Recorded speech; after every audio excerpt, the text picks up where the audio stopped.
Day 96, 1 Samuel 17 and 18. Now the Philistines gathered their forces for war and assembled at Socoh in Judah. They pitched camp at Ephes-Dammim between Socoh and Azekah.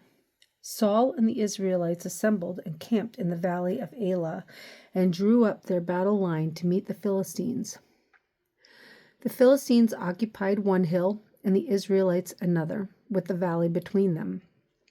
A champion named Goliath, who was from Gath, came out of the Philistine camp. He was over 9 feet tall. He had a bronze helmet on his head and wore a coat of scale armor of bronze weighing 5,000 shekels. On his legs he wore bronze greaves, and a bronze javelin was slung on his back. His spear shaft was like a weaver's rod, and its iron point weighed 600 shekels. His shield bearer went ahead of him. Goliath stood and shouted to the ranks of Israel, "Why do you come out and line up for battle? Am I not a Philistine, and are you not the servants of Saul? Choose a man and have him come down to me. If he is able to fight and kill me, we will become your subjects. But if I overcome him and kill him, you will become our subjects and serve us." Then the Philistine said, "This day I defy the ranks of Israel. Give me a man and let us fight each other." On hearing the Philistines' words, Saul and all the Israelites were dismayed and terrified. Now David was the son of an Ephrathite named Jesse, who was from Bethlehem in Judah. Jesse had 8 sons, and in Saul's time he was old and well advanced in years. Jesse's 3 oldest sons had followed Saul to the war. The firstborn was Eliab, the second Abinadab, and the third Shammah. David was the youngest. The 3 oldest followed Saul, but David went back and forth from Saul to tend his father's sheep at Bethlehem. For 40 days the Philistine came forward every morning and evening and took his stand. Now Jesse said to his son David, "Take this ephah of roasted grain and these 10 loaves of bread for your brothers, and hurry to their camp. Take along these 10 cheeses to the commander of their unit. See how your brothers are, and bring back some assurance from them. They are with Saul and all the men of Israel in the valley of Elah, fighting against the Philistines." Early in the morning, David left the flock with a shepherd, loaded up, and set out, as Jesse has directed. He reached the camp as the army was going out to its battle positions, shouting the war cry. Israel and the Philistines were drawing up their lines facing each other.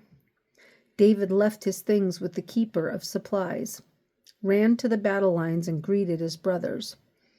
As he was talking with them, Goliath the Philistine champion from Gath stepped out from his lines and shouted his usual defiance, and David heard it. When the Israelites saw the man, they all ran from him in great fear. Now the Israelites had been saying, "Do you see how this man keeps coming out? He comes out to defy Israel. The king will give great wealth to the man who kills him. He will also give him his daughter in marriage and will exempt his father's family from taxes in Israel." David asked the men standing near him, "What will be done for the man who kills this Philistine and removes this disgrace from Israel? Who is this uncircumcised Philistine that he should defy the armies of the living God?" They repeated to him what they had been saying and told him, "This is what will be done for the man who kills him." When Eliab, David's oldest brother, heard him speaking with the men, he burned with anger at him and asked, "Why have you come down here? And with whom did you leave those few sheep in the desert? I know how conceited you are and how wicked your heart is. You came down only to watch the battle." "Now what have I done?" said David. "Can't I even speak?" He then turned away to someone else and brought up the same matter, and the men answered him as before. What David said was overheard and reported to Saul, and Saul sent for him. David said to Saul, "Let no one lose heart on account of this Philistine. Your servant will go and fight him." Saul replied, "You are not able to go out against this Philistine and fight him. You're only a boy, and he's been a fighting man from his youth." But David said to Saul, "Your servant has been keeping his father's sheep. When a lion or a bear came and carried off a sheep from the flock, I went after it, struck it, and rescued the sheep from its mouth. When it turned on me, I seized it by its hair, struck it, and killed it. Your servant has killed both the lion and the bear. This uncircumcised Philistine will be like one of them, because he has defied the armies of the living God. The Lord, who delivered me from the paw of the lion and the paw of the bear, will deliver me from the hand of this Philistine." Saul said to David, "Go, and the Lord be with you." Then Saul dressed David in his own tunic. He put a coat of armor on him and a bronze helmet on his head. David fastened on his sword over the tunic and tried walking around because he was not used to them. "I cannot go in these," he said to Saul, "because I'm not used to them." So he took them off. Then he took his staff in his hand, chose 5 smooth stones from the stream, and put them in the pouch of his shepherd's bag, and with his sling in his hand approached the Philistine.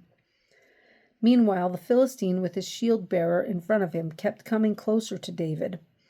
He looked David over and saw that he was only a boy, ruddy and handsome, and he despised him. He said to David, "Am I a dog that you've come at me with sticks?" And the Philistine cursed David by his gods. "Come here," he said, "and I'll give your flesh to the birds of the air and the beasts of the field." David said to the Philistine, "You come against me with sword and spear and javelin, but I come against you in the name of the Lord Almighty, the God of the armies of Israel, whom you have defied. This day the Lord will hand you over to me, and I'll strike you down and cut off your head. Today I will give the carcasses of the Philistine army to the birds of the air and the beasts of the earth, and the whole world will know that there is a God in Israel. All those gathered here will know that it is not by sword or spear that the Lord saves, for the battle is the Lord's, and he will give all of you into our hands." As the Philistine moved closer to attack him, David ran quickly toward the battle line to meet him. Reaching into his bag and taking out a stone, he slung it and struck the Philistine on the forehead. The stone sank into his forehead, and he fell face down on the ground. So David triumphed over the Philistine with a sling and a stone. Without a sword in his hand, he struck down the Philistine and killed him. David ran and stood over him. He took hold of the Philistine's sword and drew it from the scabbard. After he killed him, he cut off his head with the sword. When the Philistines saw that their hero was dead, they turned and ran. Then the men of Israel and Judah surged forward with a shout and pursued the Philistines to the entrance of Gath and to the gates of Ekron. Their dead were strewn along the Shaaraim road to Gath and Ekron. When the Israelites returned from chasing the Philistines, they plundered their camp. David took the Philistine's head and brought it to Jerusalem, and he put the Philistines' weapons in his own tent. As Saul watched David going out to meet the Philistine, he said to Abner, commander of the army, "Abner, whose son is that young man?" Abner replied, "As surely as you live, O king, I don't know." The king said, "Find out whose son this young man is." As soon as David returned from killing the Philistine, Abner took him and brought him before Saul, with David still holding the Philistine's head. "Whose son are you, young man?" Saul asked him. David said, "I am the son of your servant Jesse of Bethlehem." 1 Samuel 18. After David had finished talking with Saul, Jonathan became one in spirit with David, and he loved him as himself. From that day, Saul kept David with him and did not let him return to his father's house. And Jonathan made a covenant with David because he loved him as himself. Jonathan took off the robe he was wearing and gave it to David, along with his tunic and even his sword, his bow, and his belt. Whatever Saul sent him to do, David did it so successfully that Saul gave him a high rank in the army. This pleased all the people and Saul's officers as well. When the men were returning home after David had killed the Philistine, the women came out from all the towns of Israel to meet King Saul with singing and dancing, with joyful songs and with tambourines and lutes. As they danced, they sang, "Saul has slain his thousands, and David his tens of thousands." Saul was very angry. This refrain galled him. "They have credited David with tens of thousands," he thought, "but me with only thousands. What more can he get but the kingdom?" And from that time on, Saul kept a jealous eye on David. The next day, an evil spirit from God came forcefully upon Saul. He was prophesying in his house while David was playing the harp, as he usually did. Saul had a spear in his hand, and he hurled it, saying to himself, "I'll pin David to the wall." But David eluded him twice. Saul was afraid of David because the Lord was with David, but had left Saul. So he sent David away from him and gave him command over 1,000 men, and David led the troops in their campaigns. In everything he did, he had great success because the Lord was with him. When Saul saw how successful he was afraid of him. But all Israel and Judah loved David because he led them in their campaigns. Saul said to David, "Here is my older daughter, Merab. I will give her to you in marriage. Only serve me bravely and fight the battles of the Lord." For Saul said to himself, "I will not raise a hand against him. Let the Philistines do that." But David said to Saul, "Who am I, and what is my family or my father's clan in Israel, that I should become the king's son-in-law?" So when the time came for Merab, Saul's daughter, to be given to David, she was given in marriage to Adriel of Meloa. Now Saul's daughter Michal was in love with David, and when they told Saul about it, he was pleased. "I will give her to him," he thought, "so that she may be a snare to him, and so that the hand of the Philistines may be against him." So Saul said to David, "Now you have a second opportunity to become my son-in-law." Then Saul ordered his attendants, "Speak to David privately and say, 'Look, the king is pleased with you, and his attendants all like you. Now become his son-in-law.'"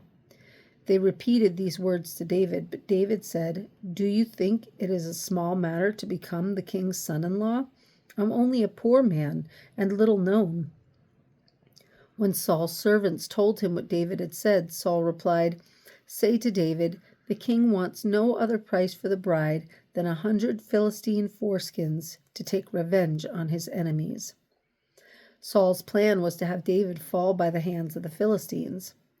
When the attendants told David these things, he was pleased to become the king's son-in-law. So, before the allotted time elapsed, David and his men went out and killed 200 Philistines. He brought their foreskins and presented the full number to the king so that he might become the king's son-in-law. Then Saul gave him his daughter Michal in marriage.